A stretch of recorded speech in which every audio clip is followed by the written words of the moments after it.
Alright guys, welcome back again. Let's see how to load our data.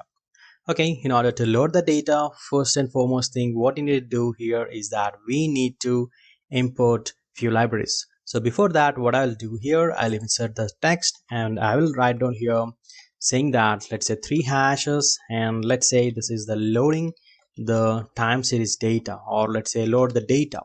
So now let's see how to load the data.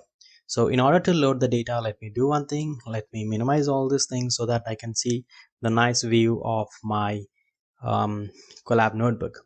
So let's import all the libraries. So basically we need to import the 3 important libraries.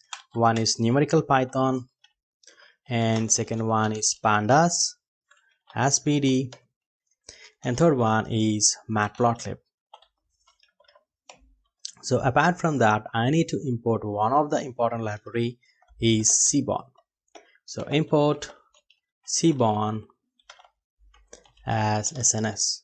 Perfect. Just execute all these commands and you have now imported successfully all the libraries. Let's see how to load the data using pandas. Load the data using pandas. So in order to load the data, let's use this pandas library pd dot read, and try to remember I'm trying to read my Excel file. So what I need to do here is that I need to use the command read Excel and give the path here, which is the path is, since it was in data folder, and followed by my file name, it is debug. I'll just double click and let me take the file name and just copy it. So this is the name of the file. Okay, yes, and .slsx, and that's the extension. And what is the sheet name I just want to read here? So you can see I was interested in the sheet number 2. Just mention the sheet name equal to sheet 2. All right, so let's look into the head of this. And so we are having the years and sale has been successfully executed, and we have loaded our data successfully.